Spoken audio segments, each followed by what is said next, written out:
All right, we are going to talk about exponents today.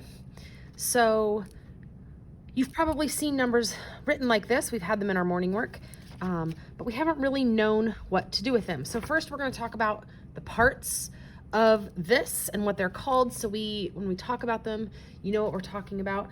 And then we're going to talk about how they're used and why they're useful in math and where we're going to see them coming up in math. So the first thing you need to know is this whole thing all together, the big number with the little number in the upper right-hand corner next to it is called a power. Make sure you get these things written in with me as we're doing this.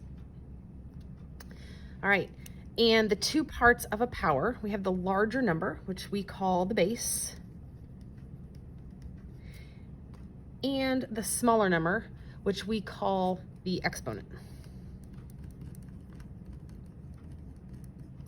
Now, oftentimes you're going to hear people talk about this whole thing as exponents, and that's another way we label it. So if you hear us talking about doing math with exponents or exponential form or anything like that, we are talking about numbers written like this. So you might hear that word thrown around as well. All right, so just like when we learn to multiply for the first time, the first thing we try to figure out and understand is that multiplication is just a form of repeated addition. So when I have something like 3 times 4, that is the same thing as 3 added up 4 times. So 3 plus 3 plus 3 plus 3. Right, you don't need to write that part down on your notes, but that's what we're talking about. So 3 times 4 is repeated addition. Well, exponents are a mathematical expression that means repeated multiplication.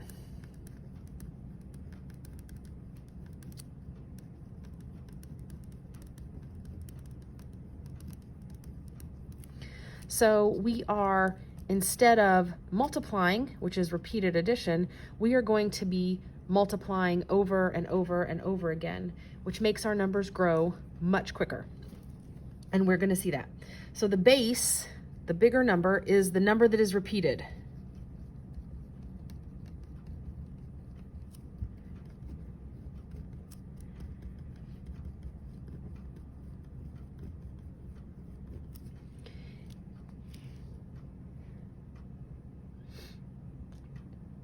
So when we talk about solving an exponent, the base is the number that we're going to multiply over and over and over again.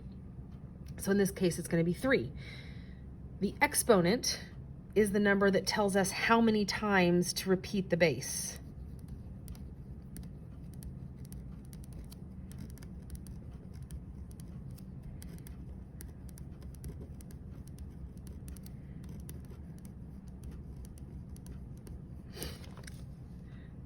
Remember that as you're watching this, if I'm getting ahead of you, you can always pause the video and copy things down and then unpause the video when you're caught up. You can also rewind anytime you need to see something more than once.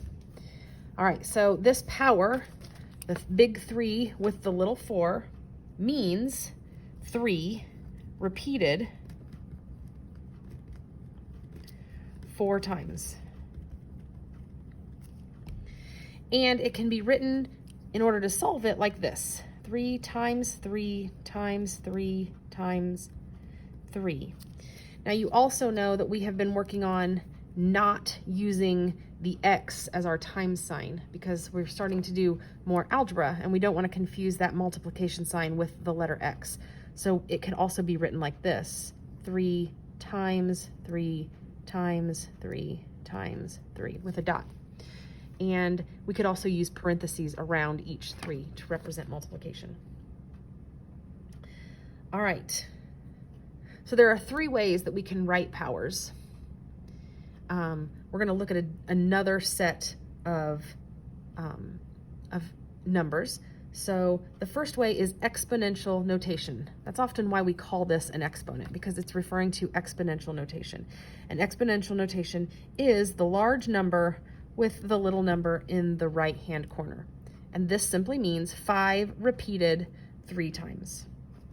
Expanded form is when we write the repeated multiplication out. So we have 5 times 5 times 5. And then standard form is simply the product of the repeated multiplication. So in this case, standard form is 125. And we're going to look at how we get that solution in just a second. So just know that standard form is the product of the expanded form multiplication.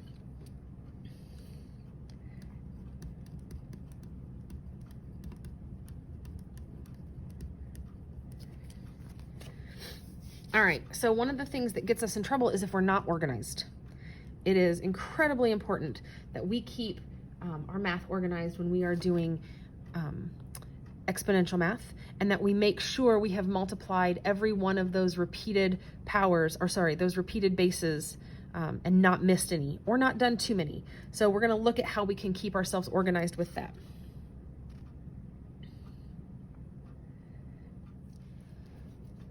So we're going to talk about how to do this.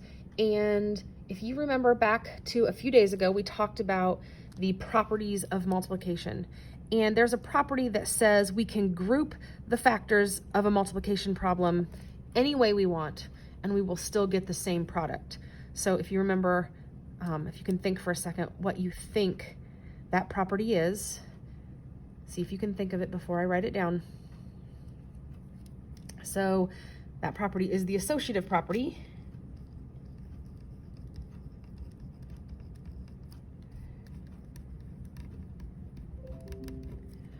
The associative property of multiplication says we can group the factors of a multiplication problem.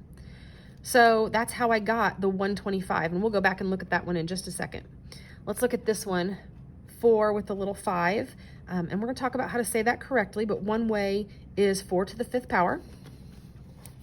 So I wrote down my 4 5 times. The number 4 repeated 5 times. 1, 2, 3, 4, 5. And I start grouping together my 4s to do a math problem that I can do, because I don't know what this is all by itself.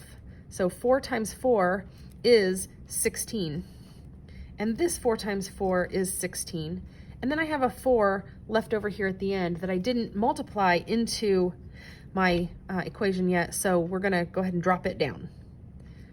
And so now I'm left with 16 times 16, and this is one you probably don't know your 16's multiplication facts off the top of your head. If you do, great, but most of us don't. So you can, off to the side, it's perfectly fine to do a little multiplication problem.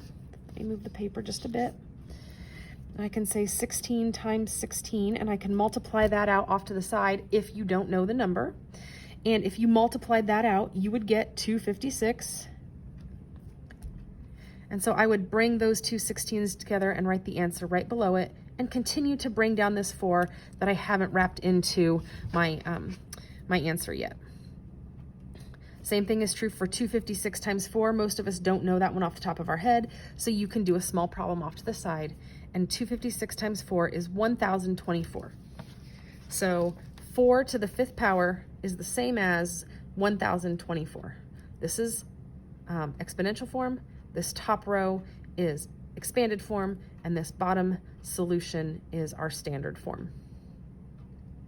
All right, so I want you on your own to try this. Go ahead and pause the video and try this one, and then when you come back, we'll see what the answer is and if you need to make any corrections.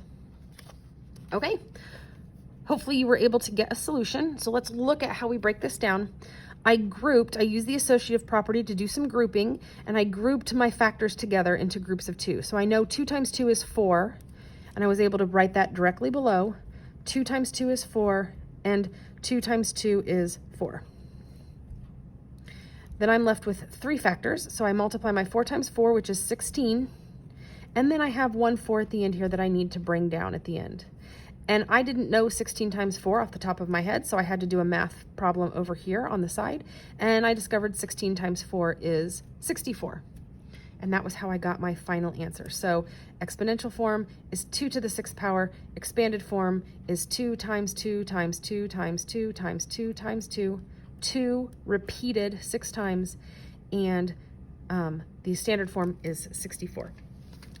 Now it's really important that you notice that this is different than regular multiplication. 4 to the 5th power is not the same thing as 4 times 5. 4 times 5 is 20. 4 to the 5th power is 1024. Those are very different numbers, and we do not want to confuse the two kinds of math. 2 to the 6th power is 64. 2 times 6 is 12. So again, very different answers to this problem. We don't want to confuse exponential math with multiplication. They are not exactly the same thing. The last thing we want to do before we go is we want to look at how to say these numbers in some special cases. So a normal number is the larger base with the smaller exponent, and we just say the bigger number to the power of the smaller number. So 2 to the power of 6, or 2 to the 6th power. But we have two cases where they have special names. So any number, any power with a small 2 can of course be read the normal way, which would be 4 to the 2nd power. But that little 2 can also be read as squared. So I could say 4 squared. And if you think back to geometry when we have done area and volume, this applies. When you put the little 2 next to your unit of measure, we say units squared. And the same is going to be true for the 3. Anytime you have a very small 3, the exponent is 3 next to a larger number, you can read it the standard way, which in this case would be 5 to the 3rd power, or the special way, which is 5 cubed. And that's just like in geometry. When we do volume, we would have that little 3 next to the units of measure, and we would say units cubed. We'll talk more about why that is and why we say those things as we get into geometry, and we can look at it visually. But for now, this is what you need to know about exponents. Go ahead and look for the activity that goes with this on your Canvas assignment. And if you have any questions, you can message me in Canvas, and I'll try to help you out.